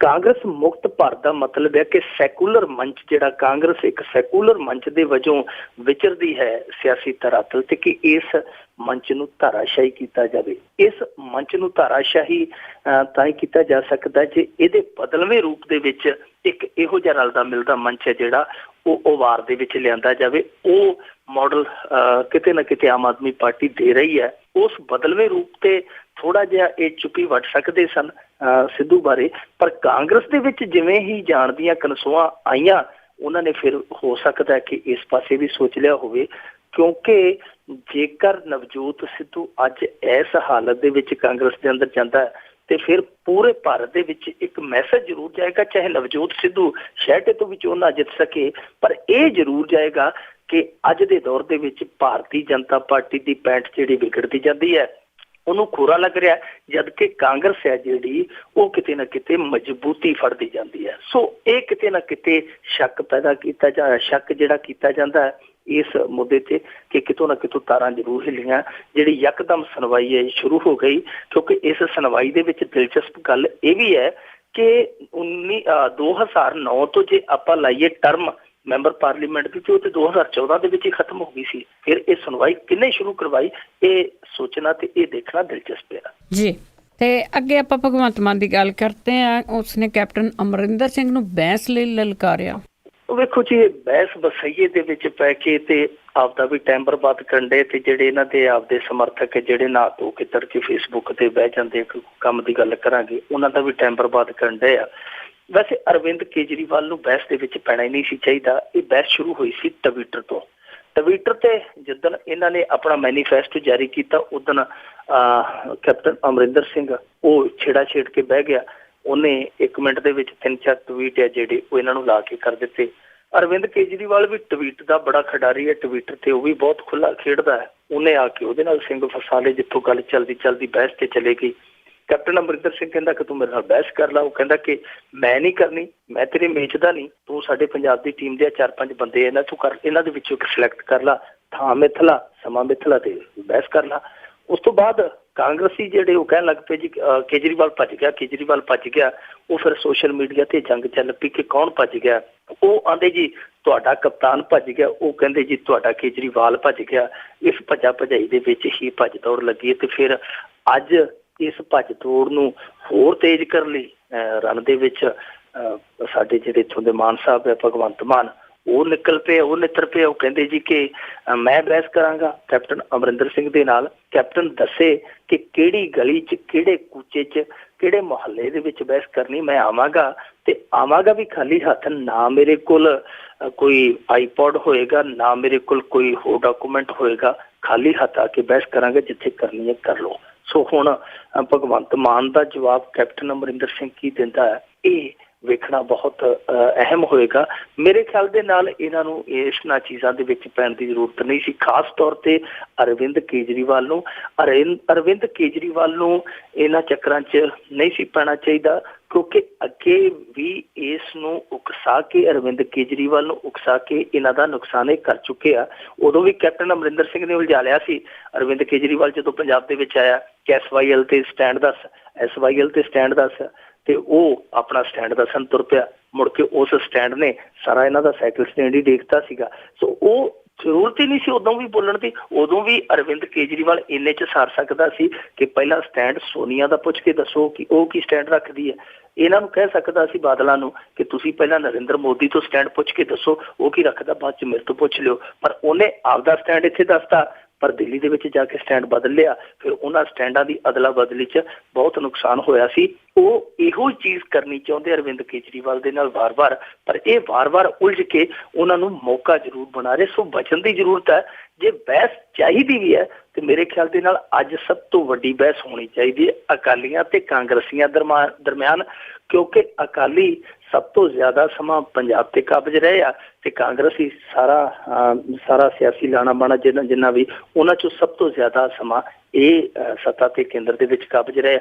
ਪਹਿਲਾਂ ਦੋਵੇਂ ਧਿਰਾਂ ਇਹ ਬਹਿਸ ਕਰਨ ਕਿ ਇਹਨਾਂ ਦੇ ਵਿੱਚੋਂ ਕਿਹੜੀ ਧਿਰ ਸੀ ਜਿਹੜੀ ਆਪਣੀ ਫੇਲੀਅਰ ਜਿਹੜੀ ਹੈ ਕਬੂਲ ਕਰਦੀ ਹੈ, ਉਹ ਨਾਕਾਮ ਰਹੀ ਹੈ। ਪੰਜਾਬ ਨੂੰ ਉਹਦੇ ਹੱਕ ਦਿਵਾਉਣ ਲਈ, ਪੰਜਾਬ ਨੂੰ ਖੁਸ਼ਹਾਲ ਕਰਨ ਲਈ ਉਹਦੇ ਵਿੱਚ ਪਤਾ ਲੱਗੇ ਕਿ ਕੌਣ ਆ। ਫਿਰ ਜਾ ਕੇ ਇਹ ਤੀਜੇ ਤ੍ਰਿਆਕਲ ਜਦੋਂ ਉਹਦਾ ਕੋਈ ਫੈਸਲਾ ਹੋਏਗਾ, ਉਹ ਸੱਤਾ 'ਚ ਆਉਂਦੇ ਜਾਂ ਵਿਰੋਧੀ ਧਿਰ 'ਚ ਜਾਂਦੇ, ਫਿਰ ਉਹਦੇ ਨਾਲ ਬਹਿਸ ਕਰ ਲੈਣ। ਜੀ ਬਿਲਕੁਲ। ਤੇ ਅੱਗੇ ਆਪਾਂ ਗੱਲ ਕਰਦੇ ਹਾਂ ਜੀ ਆਪਣੇ ਰੱਖਿਆ ਮੰਤਰੀ ਦੀ। ਉਸਨੇ ਬਿਆਨ ਦਿੱਤਾ ਕਿ ਅਸੀਂ ਕਿਸੇ ਦੀ ਧੌਣ ਤੇ ਗੋਡਾ ਰੱਖ ਕੇ ਫੰਡ ਲੈਣ ਦੇ ਹੱਕ ਵਿੱਚ ਨਹੀਂ। ਇਹ ਰੱਖਿਆ ਮੰਤਰੀ ਰੱਖਿਆ ਹੀ ਸਿਆਪੇ ਪਾਉਣ ਲਈ ਆ। ਰੱਖਿਆ ਮੰਤਰੀ ਨੇ ਬਹੁਤ ਮੌਕਿਆਂ ਤੇ ਕਹਿ ਲਈਏ ਰੱਖਿਆ ਮੰਤਰੀ ਵਾਲੀ ਗੱਲ ਨਹੀਂ ਕੀਤੀ। ਕਦੇ ਆਖ ਦਿੱਤਾ ਜੀ ਕਿ ਜਿਹੜਾ ਸਰਜੀਕਲ ਆਪਰੇਸ਼ਨ ਦਾ ਸਿਰਾ ਉਹ ਨਰਿੰਦਰ ਮੋਦੀ ਤੇ ਫੌਜ ਤੇ ਸਿਰ ਜਾਂਦਾ ਹੈ। ਪਹਿਲਾਂ ਨਰਿੰਦਰ ਮੋਦੀ ਦਾ ਨਾਂ ਲੈ ਕੇ ਫਿਰ ਉਹ ਫੌਜ ਦਾ ਜ਼ਿਕਰ ਕਰਦਾ ਹੈ। ਕਦੇ ਉਹ ਆਖ ਦਿੰਦਾ ਜੀ ਇਹ ਜਿਹੜਾ ਸਰਜੀਕਲ ਆਪਰੇਸ਼ਨ ਸੀ ਇਹ RSS ਦੀਆਂ ਸਖਿਆਵਾਂ ਦਾ ਸਿੱਟਾ ਹੈ। ਹੁਣ ਤੀਜੇ ਵਾਰੀ ਇਹਨੇ ਆਖ ਦਿੱਤਾ ਕਿ ਇਹ ਪਹਿਲਾ ਮੌਕਾ ਭਾਰਤ ਦੇ ਇਤਿਹਾਸ ਦੇ ਵਿੱਚ ਜਦੋਂ ਫੌਜ ਨੇ ਇਸ ਤਰ੍ਹਾਂ ਦਾ ਸਰਜੀਕਲ ਆਪਰੇਸ਼ਨ ਕੀਤਾ। ਇਹਦਾ ਆਪਣਾ ਹੀ ਇੱਕ ਬਹੁਤ ਵੱਡਾ ਅਫਸਰ ਵਿਦੇਸ਼ ਸਕੱਤਰ ਜੈ ਸ਼ੰਕਰ ਉੱਠ ਕੇ ਆਖ ਦਿੰਦਾ ਨਹੀਂ ਜੀ ਇਹ ਤੋਂ ਪਹਿਲਾਂ ਵੀ ਸਰਜੀਕਲ ਆਪਰੇਸ਼ਨ ਹੋਇਆ। ਬਹੁਤ ਸਾਰੀ ਨਮੋਸ਼ੀ ਇਸ ਰੱਖਿਆ ਮੰਤਰੀ ਨੇ ਮੁਲਕ ਨੂੰ ਵੀ ਦਵਾਈ ਤੇ ਆਪਣੇ ਆਪ ਨੂੰ ਵੀ ਦਵਾਈ ਹੈ। ਪਰ ਹੁਣ ਥੋੜਾ ਜਿਹਾ ਇਹ ਸੰਭਲਿਆ ਸੰਭਲਿਆ ਇਸ ਕਰਕੇ ਕਿ ਇਹਨਾਂ ਦੀ ਇੱਕ ਨੁਕਤਾਚੀਨੀ ਹੋਰ ਬੜੇ ਵੱਡੇ ਪੱਧਰ ਤੇ ਹੋ ਰਹੀ ਹੈ। ਉਹ ਇਸ ਗੱਲ ਨੂੰ ਲੈ ਕੇ ਹੋ ਰਹੀ ਹੈ ਕਿ ਆ ਜਿਹੜੀ ਫਿਲਮ ਦਾ ਰੌਲਾ ਪੈ ਰਿਹਾ ਐ ਦਿਲ ਹੈ ਮੁਸ਼ਕਿਲ ਦਾ, ਉਹਦੇ ਵਿੱਚ ਇਹਨਾਂ ਦਾ ਜਿਹੜਾ ਇੱਕ ਭਾਜਪਾ ਦਾ ਮੁੱਖ ਮੰਤਰੀ ਹੈ ਮਹਾਰਾਸ਼ਟਰ ਦਾ ਦੇਵੇਂਦਰ ਫੜਨਵੀਸ, ਉਹਦੀ ਜਿਹੜੀ ਭੂਮਿਕਾ ਰਹੀ ਹੈ ਉਹਦੇ ਤੇ ਸਾਰਾ ਮੁਲਕ ਹੀ ਨਾਰਾਜ਼ ਆ। ਉਹ ਕਹਿੰਦੇ ਕਿ ਇਹਨੇ ਕਰਤੂਤ ਕੀ ਕੀਤੀ ਹੈ। ਕਰਤੂਤ ਉਹਨੇ ਇਹ ਕੀਤੀ ਕਿ ਇਹ ਦਿਲ ਹੈ ਮੁਸ਼ਕਿਲ ਉਹਦਾ ਨਿਰਮਾਤਾ ਨੂੰ ਲੈ ਕੇ ਹੋਰ 4-5 ਮੋਹਤਬਰਾਂ ਨੂੰ ਲੈ ਕੇ ਉਹ ਰਾਜ ਠਾਕਰੇ ਦੇ ਗੋਡਿਆਂ ਦੇ ਮੁੱਢ ਜਾ ਬੈਠਾ ਕਿ ਇਹ ਫਿਲਮ ਰਿਲੀਜ਼ ਕਰੋ ਜੀ, ਰਿਲੀਜ਼ ਕਰੋ। ਉਹਨੇ ਆਖਿਆ ਕਿ 5 ਕਰੋੜ ਰੁਪਈਆ ਜਿਹੜਾ ਉਹ ਫੌਜੀ ਫੰਡ ਦੇ ਵਿੱਚ ਪਾ ਦੇਣ ਤੇ ਫਿਲਮ ਰਿਲੀਜ਼ ਕਰ ਦੇਣ, ਸਾਨੂੰ ਕੋਈ ਇਤਰਾਜ਼ ਨਹੀਂ ਹੈ। ਹੁਣ ਸਾਰਿਆਂ ਨੇ ਆਖਿਆ ਕਿ ਦੇਵੇਂਦਰ ਫੜਨਵੀਸ ਮੌਕੇ ਦਾ ਮੁੱਖ ਮੰਤਰੀ ਸੀ, ਇਹਦੀਆਂ ਨੈਤਿਕ ਡਿਊਟੀਆਂ ਸਨ, ਨੈਤਿਕ ਕਦਰਾਂ ਕੀਮਤਾਂ, ਸਾਰੇ ਕਰਤੱਵ ਫਰਜ਼ਾਂ ਨੂੰ ਇਹ ਭੁੱਲ ਕੇ ਬੰਦਾ ਉੱਥੇ ਦਲਾਲੀ ਕਰਨ ਚਲਾ ਗਿਆ। ਉਹ ਵੀ ਉਹਨਾਂ ਲੋਕਾਂ ਦੀ ਜਿਨ੍ਹਾਂ ਨੂੰ ਇਹਨਾਂ ਦਾ ਆਪਣਾ ਹੀ ਕੇਂਦਰੀ ਮੰਤਰੀ ਗੁੰਡੇ ਦੱਸਦਾ ਹੈ। ਬਾਬਲ ਸੁਪਰੀਓ ਇਹਨਾਂ ਦਾ ਕੇਂਦਰੀ ਮੰਤਰੀ ਹੈ, ਆਪਦੀ ਕੈਬਨਿਟ ਦੇ ਵਿੱਚੋਂ ਬਾਬਲ ਸੁਪਰੀਓ ਉਹ ਜਿਹੜਾ ਇਹਨਾਂ ਦਾ ਕੇਂਦਰੀ ਮੰਤਰੀ ਉਹ ਇਹਨਾਂ ਨੂੰ ਗੁੰਡਿਆਂ ਦੀ ਬ੍ਰਿਗੇਡ ਕਹਿੰਦਾ। ਉਸੇ ਗੁੰਡਿਆਂ ਦੀ ਬ੍ਰਿਗੇਡ ਤੇ ਇਹ ਚਰਨਾਂ 'ਚ ਜਾ ਕੇ ਬਹਿ ਗਿਆ ਬੰਦਿਆਂ ਨੂੰ ਲੈ ਕੇ। ਬੰਦਿਆਂ ਵਾਲੀ ਇਹ ਕਰਤੂਤ ਨਹੀਂ ਸੀ। ਫਿਰ ਉੱਥੇ ਇਹੋ ਜਿਹਾ ਸੌਦਾ ਕਰਾਇਆ। ਇਹਦੇ ਵਿੱਚ ਫੌਜ ਨੇ ਵੀ ਗੁੱਸਾ ਮਨਾਇਆ, ਫੌਜ ਦੇ ਸਾਬਕਾ ਅਧਿਕਾਰੀਆਂ ਨੇ ਵੀ ਮਨਾਇਆ। ਇਸੇ ਕਰਕੇ ਹੁਣ ਰੱਖਿਆ ਮੰਤਰੀ ਨੂੰ ਕਹਿਣਾ ਪਿਆ, ਇੱਕ ਤਰ੍ਹਾਂ ਨਾਲ ਕਹਿ ਲਈਏ ਕਿ ਦੇਵੇਂਦਰ ਫੜਨਵੀਸ ਨੂੰ ਵੀ ਕਿਹਾ ਗਿਆ ਤੇ ਰਾਜ ਠਾਕਰੇ ਨੂੰ ਵੀ ਕਿਹਾ ਗਿਆ ਕਿ ਅਸੀਂ ਤੁਹਾਡੀ ਇਸ ਡੀਲ ਦੇ, ਅਸੀਂ ਤੁਹਾਡੀ ਇਸ ਕਰਤੂਤ ਦੇ ਨਾਲ ਨਹੀਂ ਆ, ਪਰ ਜੋ ਮਰਜ਼ੀ ਹੋਵੇ। ਦੇਵੇਂਦਰ ਫੜਨਵੀਸ ਨੇ ਉੱਥੇ ਉਹ ਚਾਂਦਮਾਰੀ ਕੀਤੀ ਜਿਹਨੂੰ ਲੈ ਕੇ ਹੁਣ ਇਹ ਅੰਦਾਜ਼ਾ ਲਾਇਆ ਜਾ ਰਿਹਾ ਹੈ ਕਿ ਉੱਥੇ ਮੁੰਬਈ ਦੇ ਵਿੱਚ 3 ਕਾਰਪੋਰੇਸ਼ਨਾਂ ਨੇ, ਜਿਵੇਂ ਆਮ ਨਗਰ ਕੌਂਸਲਾਂ ਹੁੰਦੀਆਂ, ਉਹਨਾਂ ਦੇ ਵਿੱਚੋਂ ਇੱਕ ਦਾ ਇਲੈਕਸ਼ਨ ਆ। ਆਉਣ ਵਾਲੇ ਦਿਨਾਂ 'ਚ ਦੇਵੇਂਦਰ ਫੜਨਵੀਸ ਨੂੰ ਡਰ ਰਿਹਾ ਕਿ ਸਾਡੀ ਇੱਥੇ ਹਾਲਤ ਹੈ ਜਿਹੜੀ ਪਤਲੀ ਨਾ ਹੋ ਜਾਵੇ। ਉਹ ਰਾਜ ਠਾਕਰੇ ਦੀ ਚੰਦਮਾਰੀ ਕਰਦਾ, ਇਸੇ ਕਰਕੇ ਉਹ ਰਾਜ ਠਾਕਰੇ ਦੀ ਸਿਆਸਤ ਚਮਕਾ ਗਿਆ। ਪਰ ਸੱਚ ਇਹ ਹੈ ਕਿ ਰਾਜ ਠਾਕਰੇ ਦੇ ਪੱਲੇ ਉੱਥੇ ਕੱਖ ਵੀ ਨਹੀਂ। ਕੁਝ ਦਿਨ ਪਹਿਲਾਂ ਇਹਨਾਂ ਨੇ ਇੱਕ ਮਲਟੀਪਲੈਕਸ ਦੇ ਵਿੱਚ ਇੱਕ ਫਿਲਮ ਰਿਲੀਜ਼ ਹੋਣ ਤੋਂ ਰੋਕਣ ਤੇ ਇਹਨਾਂ ਨੇ ਕੋਸ਼ਿਸ਼ ਕੀਤੀ ਸੀ। ਉੱਥੇ ਇਹਨਾਂ ਦੇ 8-10 ਗੁੰਡੇ ਪੁਲਿਸ ਨੇ ਮੁਸ਼ਕਾਮ ਬੰਨ੍ਹ ਕੇ ਜੀਪ 'ਚ ਸੁੱਟ ਕੇ ਥਾਣੇ ਪਾ ਦਿੱਤੇ ਸਨ। ਉਹ ਹਾਲੇ ਤੱਕ ਜ਼ਮਾਨਤ ਤੇ ਬਾਹਰ ਨਹੀਂ ਆਏ। ਜੇ ਦੇਵੇਂਦਰ ਫੜਨਵੀਸ ਚਾਹੁੰਦਾ ਤੇ ਇਹ ਆਪ ਹੀ ਡਰੇ ਪਏ ਸੀਗੇ, ਇਹਨਾਂ ਨੂੰ ਗੁੱਠੇ ਲੈਣ ਲਾ ਸਕਦਾ ਸੀ, ਕਿਉਂਕਿ ਇੱਥੇ ਚਾਹੁੰਦੇ ਸਨ ਕਿ ਕੋਈ ਇਹੋ ਜਿਹਾ ਹੱਲ ਨਿਕਲੇ ਤੇ ਅਸੀਂ ਆਪਦੀ ਸਿਆਸਤ ਚਮਕਾ ਲਈਏ, ਅਸੀਂ ਆਪਣੇ ਆਪ ਨੂੰ ਬਚਾ ਲਈਏ। ਪਰ ਦੇਵੇਂਦਰ ਫੜਨਵੀਸ ਨੇ ਇਹ ਚੱਲੇ ਕਾਰਤੂਸ ਜਿਹੜੇ ਉਹ ਦੁਬਾਰਾ ਚਮਕਾ ਦਿੱਤੇ। ਜੀ ਤੇ ਅੱਗੇ ਆਪਾਂ ਗੱਲ ਚੋਣ ਕਮਿਸ਼ਨ ਦੀ ਕਰਦੇ ਆ। ਉਹਨਾਂ ਨੇ ਕਿਹਾ ਕਿ ਵੋਟਾਂ ਦੌਰਾਨ ਵੰਡੇ ਜਾਂਦੇ ਨਸ਼ੇ ਤੇ ਪੁਲਿਸ ਤੇ ਖਾਸ ਨਜ਼ਰ ਉਹ ਰੱਖੀ ਜਾਊਗੀ। ਉਹ ਕਿਵੇਂ ਕਰ ਸਕਣਗੇ? ਜੀ ਇੱਕ ਪ੍ਰਕਿਰਿਆ ਜਿਵੇਂ ਚੋਣਾਂ ਦਾ ਸਾਰਾ ਪ੍ਰੋਸੈਸ ਹੁੰਦਾ, ਉਸੇ ਤਰ੍ਹਾਂ ਚੋਣਾਂ ਤੋਂ ਪਹਿਲਾਂ ਜਿਹੜੀਆਂ ਮਸ਼ਕਾਂ ਹੁੰਦੀਆਂ ਵੀ ਪ੍ਰਕਿਰਿਆ ਦਾ ਹਿੱਸਾ ਆ। ਆਏ ਆ ਨਸੀਮ ਜੈਦੀ ਜੀ 3 ਦਿਨਾਂ ਦੇ ਦੌਰੇ ਤੇ, ਉਹਨਾਂ ਨੇ ਆ ਕੇ ਇੱਥੇ ਬਹੁਤ ਕੁਛ ਵੇਖਿਆ ਤੇ ਬਹੁਤ ਕੁਛ ਉਹਨਾਂ ਨੇ ਦੱਸਿਆ ਵੀ ਆ। ਜੋ ਦੱਸਿਆ ਉਹਨਾਂ ਨੇ ਦੱਸਿਆ ਉਹੀ ਹੈ ਜੋ ਲੋਕ ਇੱਥੇ ਆਮ ਤੌਰ ਤੇ ਖੁੰਡਾ ਮੋੜਾਂ ਤੇ ਬਹਿ ਕੇ ਚਰਚਾ ਦੇ ਵਿੱਚ ਕਰ ਲਿਆਉਂਦੇ ਆ। ਉਹਨਾਂ ਨੇ ਇਹ ਕਿਹਾ ਕਿ ਇੱਥੇ ਪੁਲਿਸ ਹੈ ਜਿਹੜੀ ਉਹ ਰਾਜਸੀ ਜੂਲੇ ਦੇ ਹੇਠ ਆ। ਇੱਥੇ ਨਸ਼ੇ ਜਿਹੜੇ ਆ ਉਹ ਵੋਟਾਂ ਦੇ ਵਿੱਚ ਵੰਡੇ ਜਾਂਦੇ ਆ। ਉਹ ਨਸ਼ੇ ਬਹੁਤ ਹੱਦ ਤੱਕ ਵੋਟਾਂ ਨੂੰ ਪ੍ਰਭਾਵਿਤ ਕਰਦੇ ਆ। ਇਸ ਤੋਂ ਇਲਾਵਾ ਉਹਨਾਂ ਨੇ ਹੋਰ ਵੀ ਕੁਝ ਗੱਲਾਂ ਸਾਫ਼ ਕੀਤੀਆਂ, ਜਿਵੇਂ ਪਰਚੀ ਦਾ ਮਾਮਲਾ, ਉਹ ਵੀ ਇੱਥੇ ਬਹੁਤ ਚਰਚਾ ਦਾ ਵਿਸ਼ਾ ਸੀਗਾ ਕਿ ਜੀ ਐਤਕੀ ਵੋਟਰ ਮਸ਼ੀਨਾਂ ਦੇ ਵਿੱਚ ਇੱਕ ਪਰਚੀ ਨਿਕਲਿਆ ਕਰੇਗੀ ਜਿਹਦੇ ਤੇ ਚੋਣ ਨਿਸ਼ਾਨ ਹੋਇਆ ਕਰੇਗਾ, ਉਮੀਦਵਾਰ ਦਾ ਨਾਂ ਹੋਇਆ ਕਰੇਗਾ। ਉਹ ਸਲਿੱਪ ਹੈ ਜਿਹੜੀ, ਜਿਵੇਂ ਰਸੀਦ ਮਿਲਦੀ ਹੈ ਸਾਨੂੰ ATM ਦੇ ਵਿੱਚੋਂ, ਇਸ ਤਰ੍ਹਾਂ ਹੋਏਗੀ। ਉਹਨਾਂ ਨੇ ਸਾਫ਼ ਕੀਤਾ ਕਿ ਇਸ ਤਰ੍ਹਾਂ ਦਾ ਕੋਈ ਵੀ ਪ੍ਰਬੰਧ ਨਹੀਂ ਹੈ। ਹਾਂ, ਇੱਕ ਸਕਰੀਨ ਹੋਇਆ ਕਰੇਗੀ, ਮਸਲਨ ਜਿਵੇਂ ਹੁਣ ਬਾਲਾ ਰਾਮ ਹੈ ਉਮੀਦਵਾਰ, ਉਹਦਾ ਨਾਂ ਹੋਇਆ ਕਰੇਗਾ ਬਾਲਾ ਰਾਮ ਤੇ ਨਾਲ ਚੋਣ ਨਿਸ਼ਾਨ ਉਹਦੀ ਬਾਲਟੀ, ਉਦਾਹਰਨ ਦੇ ਤੌਰ ਤੇ ਜੇ ਮੈਂ ਕਹਾਂ, ਉਹ ਸਕਰੀਨ ਤੇ ਆਇਆ ਕਰੇਗੀ। ਤੁਹਾਡੇ ਸਾਹਮਣੇ ਇੱਕ ਆਪਸ਼ਨ ਹੋਇਆ ਕਰੇਗਾ ਕਿ ਯੈਸ ਜਾਂ ਕੈਂਸਲ। ਜੇ ਤੁਹਾਨੂੰ ਲੱਗਦਾ ਕਿ ਉਹੀ ਉਮੀਦਵਾਰ ਆ ਤੇ ਤੁਸੀਂ ਉਹਨੂੰ ਯੈਸ ਕਰ ਦਿਓ, ਨਹੀਂ ਤੇ ਕੈਂਸਲ ਕਰਕੇ ਉਹ ਆਪਸ਼ਨ ਦੁਬਾਰਾ ਹਾਸਲ ਕਰ ਸਕਦੇ ਹੋ। ਇਸ ਤਰ੍ਹਾਂ ਦੀਆਂ ਉਹਨਾਂ ਨੇ ਬਹੁਤ ਸਾਰੀਆਂ ਚੀਜ਼ਾਂ ਸਾਫ਼ ਕੀਤੀਆਂ। ਨਾਲ ਹੀ ਉਹਨਾਂ ਨੇ ਐਤਕੀ ਇਹ ਵੀ ਸਾਫ਼ ਕਰ ਦਿੱਤਾ ਕਿ ਜੋ ਵੀ ਸਾਡੇ ਕੋਲ ਸੂਚੀ ਹੈ ਜਾਂ ਜੋ ਵੀ ਲਿਸਟਡ ਹੈ ਪੁਲਿਸ ਅਫਸਰ, ਅਸੀਂ ਉਹਨਾਂ ਨੂੰ ਵਾਰਨਿੰਗ ਦਿੰਦੇ ਆ ਕਿ ਭਾਈ ਐਤਕੀ ਇਹ ਕੰਮ ਕਰਨ ਦੀ ਕੋਸ਼ਿਸ਼ ਨਾ ਕਰਿਓ ਕਿ ਬਾਜ਼ਰੀ ਤੁਸੀਂ ਜਨਤਾ ਦੀ ਖਾਓ ਤੇ ਹਾਜ਼ਰੀ ਤੁਸੀਂ ਰਾਜਸੀ ਲੋਕਾਂ ਦੀ ਭਰੋ। ਇਹ ਜੇ ਹਾਜ਼ਰੀ ਐਤਕੀ ਭਰੀ, ਐਤਕੀ ਤੁਸੀਂ ਵਫਾਦਾਰੀਆਂ ਇਹਨਾਂ ਦੇ ਨਾਲ ਨਿਭਾਈਆਂ ਤੇ ਫਿਰ ਤੁਹਾਨੂੰ ਫੌਜਦਾਰੀ ਜਾਂ ਕ੍ਰਿਮੀਨਲ ਕੇਸ ਇਹਨਾਂ ਦੀ ਕਾਰਵਾਈ ਦਾ ਸਾਹਮਣਾ ਕਰਨਾ ਪੈ ਸਕਦਾ ਹੈ। ਸੋ ਸਾਫ਼ ਤੌਰ ਤੇ ਉਹਨਾਂ ਨੇ ਚੇਤਾਵਨੀ ਦੇ ਦਿੱਤੀ ਹੈ ਤੇ ਉਹ ਚੇਤਾਵਨੀ ਕਿਤੇ ਨਾ ਕਿਤੇ ਅਰਥ ਵੀ ਰੱਖਦੀ ਹੈ, ਮਾਇਨੇ ਵੀ ਰੱਖਦੀ ਹੈ, ਕਿਉਂਕਿ ਹਾਲਤ ਸਾਡੇ ਪੰਜਾਬ ਦੇ ਵਿੱਚ ਇਸ ਤਰ੍ਹਾਂ ਦੀ ਹੋਈ ਪਈ ਹੈ ਕਿ ਪਿੱਛੇ ਜੇ ਅਬੋਹਰ ਕਾਂਡ ਜਿਹੜਾ ਵਾਪਰਿਆ ਸੀ ਉਹਦੇ ਵਿੱਚ ਇਹ ਗੱਲ ਸਾਹਮਣੇ ਆਈ ਸੀ ਕਿ ਜਿਸ ਥਾਣੇ ਦੇ ਅਧੀਨ ਉਹ ਕਾਂਡ ਵਾਪਰਿਆ, ਜਿਹੜੇ ਫਾਰਮ ਹਾਊਸ ਦੇ ਵਿੱਚ ਭੀਮ ਟਾਂਕ ਨੂੰ ਵੱਢਿਆ ਗਿਆ, ਉਸੇ ਫਾਰਮ ਹਾਊਸ ਦੀ ਇੱਕ ਨੁੱਕਰ ਦੇ ਵਿੱਚ ਬਣੇ ਫਲਾਈਟ ਦੇ ਵਿੱਚ ਉਸ ਇਲਾਕੇ ਦਾ ਥਾਣਾ ਇੰਚਾਰਜ ਰਹਿੰਦਾ ਸੀ। ਹੋਰ ਵੀ ਕਈ ਇਹੋ ਜਿਹੇ ਥਾਣੇਦਾਰ ਆ ਜਿਹੜੇ DSP ਨੂੰ ਸਲੂਟ ਨਹੀਂ ਮਾਰਦੇ, SSP ਨੂੰ ਸਲੂਟ ਨਹੀਂ ਮਾਰਦੇ, ਉਹ ਹਾਕਮ ਧਿਰ ਤੇ ਜਾ ਕੇ ਲੀਡਰਾਂ ਨੂੰ ਸਲੂਟ ਮਾਰਦੇ ਆ, ਹਿਸਾਬ ਕਿਤਾਬ ਵੀ ਉਹਨਾਂ ਨੂੰ ਦਿੰਦੇ ਆ। ਇਸ ਤਰ੍ਹਾਂ ਦੇ ਜਿਹੜੇ ਥਾਣੇਦਾਰ ਆ ਉਹ ਤਕਰੀਬਨ ਹਰੇਕ ਥਾਣਿਆਂ ਦੀ ਜੇਲ੍ਹ ਦੇ ਵਿੱਚ, ਹਰੇਕ ਡਿਵੀਜ਼ਨ ਦੇ ਵਿੱਚ ਬੈਠੇ ਅਫਸਰ, ਉਹਨਾਂ ਦੀ ਲਿਸਟ ਸੂਚੀ ਇਹਨਾਂ ਨੇ ਬਣਾਈ ਹੈ। ਹੁਣ ਉਹਨਾਂ ਦਾ ਤੋੜ ਕਿਵੇਂ ਲੱਭਣਗੇ? ਕੀ ਉਹ ਚੇਤਾਵਨੀ ਤੋਂ ਡਰ ਜਾਣਗੇ? ਜਿਹੜਾ ਰਾਜਸੀ ਜੂਲਾ ਹੈ ਉਹਨਾਂ ਦੀ ਧੌਣ ਤੇ, ਕੀ ਉਹਨਾਂ ਦੀ ਧੌਣ ਤੋਂ ਇਹ ਰਾਜਸੀ ਜੂਲਾ ਸਾਡਾ ਜਿਹੜਾ ਚੋਣ ਕਮਿਸ਼ਨ ਦਾ ਪ੍ਰਬੰਧਨ ਆ ਉਹ ਚੁੱਕ ਦੇਵੇਗਾ? ਇਹ ਸਾਰੇ ਸਵਾਲਾਂ ਦੇ ਹੱਲ ਲਈ, ਸਾਰੇ ਸਵਾਲਾਂ ਦੇ ਜਵਾਬ ਲਈ ਸਾਨੂੰ ਇੰਤਜ਼ਾਰ ਕਰਨਾ ਪਵੇਗਾ। ਪਰ ਸਭ ਤੋਂ ਵੱਡੀ ਗੱਲ ਤੇ ਇੱਥੇ ਇਹ ਆ ਕਿ 20,000 ਬੰਦਾ ਭਗੌੜਾ ਹੈ। ਭਗੌੜਾ ਦਸੀ ਦਾ ਜਿਹੜਾ 20,000 ਬੰਦਾ, ਕੀ ਉਹਨਾਂ ਨੂੰ ਭਗੌੜਿਆਂ ਨੂੰ ਫੜਨ ਦੀ ਪੁਲਿਸ ਕੋਸ਼ਿਸ਼ ਕਰੇਗੀ? ਇਹ ਸਭ ਤੋਂ ਮਹੱਤਵਪੂਰਨ ਮੁੱਦਾ। ਤੀਜੀ ਗੱਲ ਇਹ ਹੈ ਕਿ ਜਿਸ ਤਰੀਕੇ ਦਾ ਤਾਣਾ ਬਾਣਾ ਉਲਝਿਆ ਪਿਆ, ਇਸ ਉਲਝੇ ਤਾਣੇ ਬਾਣੇ ਦੇ ਵਿੱਚ ਪਾਰਦਰਸ਼ੀ ਚੋਣਾਂ ਤੇ ਨਿਰਪੱਖ ਚੋਣਾਂ ਹੋ ਜਾਣਗੀਆਂ, ਇਹ ਅੱਜ ਸਵਾਲ ਕੱਲਾ ਪੰਜਾਬ ਦਾ ਹੀ ਨਹੀਂ, ਪੰਜਾਬ ਵਾਸੀਆਂ ਦਾ ਨਹੀਂ, ਇਹ ਸਵਾਲ ਖੁਦ ਚੋਣ ਕਮਿਸ਼ਨ ਦਾ ਵੀ ਹੈ। ਅੱਜ ਹੀ ਤੇ ਮੇਰਾ ਆਖਰੀ ਸਵਾਲ ਹੈ ਕਿ ਜਿਹੜੀ ਵੋਟਾਂ ਦੀ ਫਸਲ ਵੱਢਣ ਲਈ ਬਾਦਲ ਸਰਕਾਰ ਨੇ ਸਰਕਾਰੀ ਬੱਸਾਂ ਦੀ ਇੱਕ ਵਾਰ ਫੇਰ ਬਲੀ ਦਿੱਤੀ, ਜਿਹੜੀ ਕਿ ਵਾਰ-ਵਾਰ ਇਹੀ ਕੰਮ ਹੁੰਦਾ ਹੈ ਜੀ। ਬਿਲਕੁਲ ਜੀ, ਇਹ ਤੇ ਕਹਿ ਲਈਏ ਸਰਕਾਰੀ ਬੱਸਾਂ ਜਿਹੜੀਆਂ, ਉਹਨਾਂ ਦੀ ਕਿਸਮਤ ਉਹਨਾਂ ਸੱਸਾਂ ਵਰਗੀ ਹੋ ਗਈ ਹੈ ਜਿਨ੍ਹਾਂ ਦੀਆਂ ਨੂੰਹਾਂ ਜਾ ਕੇ ਗਵਾਂਢਣ ਮਾਈ ਦੀਆਂ ਤੇ ਲੱਤਾਂ ਘੁੱਟਾਉਂਦੀਆਂ ਤੇ ਉਹਨਾਂ ਦਾ ਗਲ ਘੁੱਟਣ ਨੂੰ ਆਉਂਦੀਆਂ। ਇਸ ਤਰ੍ਹਾਂ ਦੀ ਕਿਸਮਤ ਹੋਈ ਪਈ ਇਹਨਾਂ ਬੱਸਾਂ ਦੀ। ਇਹਨਾਂ ਨੇ ਕਵਾਇਦ ਹੈ ਜਿਹੜੀ 2014 ਦੇ ਵਿੱਚ ਵੀ ਸ਼ੁਰੂ ਕੀਤੀ ਸੀ। ਇਹਨਾਂ ਨੇ ਉਦੋਂ ਜਿਹੜੇ ਪਛੜੇ ਇਲਾਕੇ ਸੀ ਜਿੱਥੇ ਆਵਾਜਾਈ ਘੱਟ ਸੀ, ਬੱਸਾਂ ਦੇ ਟਾਈਮ ਘੱਟ ਸਨ, ਉੱਥੇ ਫਟਾਫਟ ਬੱਸਾਂ ਉਤਾਰ ਦਿੱਤੀਆਂ ਸਰਕਾਰੀ, ਬਿਨਾਂ ਕੋਈ ਲਿਖਤ ਤੋਂ, ਬਿਨਾਂ ਕੋਈ ਪੜ੍ਹ ਤੋਂ ਚੱਲੀਆਂ। ਉਹ ਹਫ਼ਤਾ 10 ਦਿਨ ਚੱਲੀਆਂ।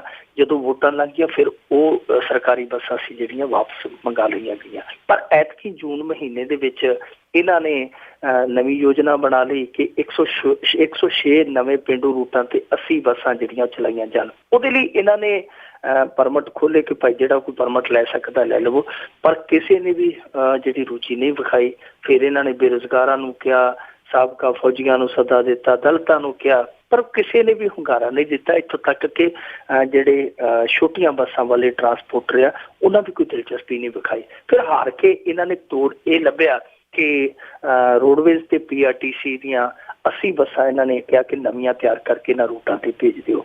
ਹੁਣ 80 ਬੱਸਾਂ 34 ਸੀਟਰ ਜਾਨੀ ਜਿਹੜੀਆਂ ਮਿੰਨੀ ਟਾਈਪ ਬੱਸਾਂ ਹੁੰਦੀਆਂ ਨੇ, ਉਹ ਬੱਸਾਂ ਬਾਡੀ ਲੱਗ ਕੇ ਇਹਨਾਂ ਰੂਟਾਂ ਤੇ ਆ ਰਹੀਆਂ। ਹੁਣ ਦੇਖੋ ਕਿ ਜਿਹੜੀ ਰੋਡਵੇਜ਼, ਜਿਹੜੀ PRTC ਪਹਿਲਾਂ ਹੀ ਡੱਕੇ ਟੋਲੇ ਖਾ ਕੇ ਚੱਲਦੀ ਪਈ ਆ, ਉਹਦੇ ਤੇ ਇਹ ਬੋਝ ਪਾਇਆ ਗਿਆ ਕਿ ਅਸੀਂ ਨਵੀਆਂ ਬੱਸਾਂ ਲਓ, ਫਿਰ ਉਹਨੂੰ ਬਾਡੀ ਲਵਾਓ, ਫਿਰ ਉਹਨਾਂ ਉਹਨਾਂ ਰੂਟਾਂ ਤੇ ਭੇਜੋ ਜਿਨ੍ਹਾਂ ਰੂਟਾਂ ਤੇ ਸਵਾਰ ਹੋ ਕੇ ਸਵਾਰੀਆਂ ਨੇ ਆਖਿਆ ਕਰਨਾ ਹੈ ਟਿਕਟ ਕਾਹਦੀ ਦਈਏ, ਜਿਹੜੇ ਬਾਦਲ ਸਾਹਿਬ ਨੇ ਭੇਜੀ ਆ, ਉੱਥੇ ਵੀ ਸਿਆਪਾ ਪੈ ਜਾ ਕਰਨਾ। ਕੰਡਕਟਰ ਵੀ ਅੱਜ ਕੱਲ੍ਹ ਇਹਨਾਂ ਨੇ ਕੱਚੇ ਰੱਖੇ, ਉਹ ਡਰਦੇ ਆ ਕਿ ਅੱਗੇ ਮਸਾਂ ਪਿੰਡੇ ਤੇ ਡਾਂਗਾ ਖਾ ਕੇ ਇੱਥੋਂ ਤੱਕ ਚੜ੍ਹੇ ਆ, ਪੱਕੇ ਹੋਣ ਦੀ ਹਾਲੇ ਉਮੀਦ ਆ। ਜੇ ਲੜੇ ਪੀੜੇ ਤੇ ਇਹ ਨਾ ਹੋਵੇ ਕਿਤੇ ਵਿਸਲ ਵੀ ਖੋਹ ਲੈਣ, ਝੋਲਾ ਵੀ ਖੋਹ ਲੈਣ ਤੇ ਅਸੀਂ ਫਿਰ ਸੜਕ ਤੇ ਆ ਜਾਈਏ। ਸੋ ਇਹ ਬੱਸਾਂ ਜਿਹੜੀਆਂ ਭੇਜੀਆਂ ਗਈਆਂ ਉਹਦੀ ਸਾਰੇ ਪਾਸੇ ਨੁਕਤਾਚੀਨੀ ਹੋ ਰਹੀ ਹੈ। ਇੱਥੋਂ ਤੱਕ ਕਿ ਰੋਡਵੇਜ਼ ਦੇ PRTC ਦੇ ਕਰਮਚਾਰੀ ਵੀ ਜਿਹੜੇ ਵਿਰੋਧ ਕਰਦੇ ਪਏ ਆ ਕਿ ਇਹਦਾ ਸਿੱਧਾ ਸਾਦਾ ਜਿਹੜਾ ਫਾਇਦਾ ਹੈ ਉਹ ਨਿੱਜੀ ਬੱਸ ਆਪਰੇਟਰਾਂ ਨੂੰ ਹੋਏਗਾ, ਕਿਉਂਕਿ ਜ਼ਰੂਰਤ ਹੈ ਲੌਂਗ ਰੂਟ ਆ, ਜਿਹੜੇ ਲੌਂਗ ਰੂਟ ਜਿਹੜੇ ਆ ਉਹਨਾਂ ਤੇ ਸਰਕਾਰੀ ਬੱਸਾਂ ਵਧਾਈਆਂ ਜਾਣ। ਹੁਣ ਇਹ ਕਮਾਲ ਦੀ ਗੱਲ ਆ ਕਿ ਜਦੋਂ ਲੌਂਗ ਰੂਟ ਟਰਾਂਸਪੋਰਟੇਸ਼ਨ ਦੀ ਗੱਲ ਆਉਂਦੀ ਹੈ ਉੱਥੇ ਨਿੱਜੀ ਬੱਸਾਂ ਦਾ ਗਲਬਾ ਹੈ, ਤੇ ਜਦੋਂ ਪੇਂਡੂ ਸੈਕਟਰ ਦੇ ਵਿੱਚ ਬੱਸਾਂ ਚਲਾਉਣ ਦੀ ਵਾਰੀ ਆਈ ਹੈ ਉਦੋਂ ਇਹਨਾਂ ਨੇ ਸਰਕਾਰੀ ਬੱਸਾਂ ਦੀ ਬਲੀ ਦੇ ਦਿੱਤੀ ਹੈ। ਸੋ ਇਹ ਬੱਸਾਂ ਦੀ ਬਲੀ ਦੇ ਦੇ ਕੇ ਹਾਲ ਅੱਜ ਇਹ ਹੋ ਗਿਆ ਕਿ ਰੋਡਵੇਜ਼ ਤੇ PRTC ਹੈ ਜਿਹੜੀ ਉਹ ਕੱਚੇ ਲੱਥੀਆਂ ਪਈਆਂ ਤੇ ਜਿਹੜੀਆਂ ਇਹਨਾਂ ਦੀਆਂ ਲਾਰੀਆਂ ਉਹ ਘੂੰ ਕਰਦੀਆਂ ਫਿਰਦੀਆਂ।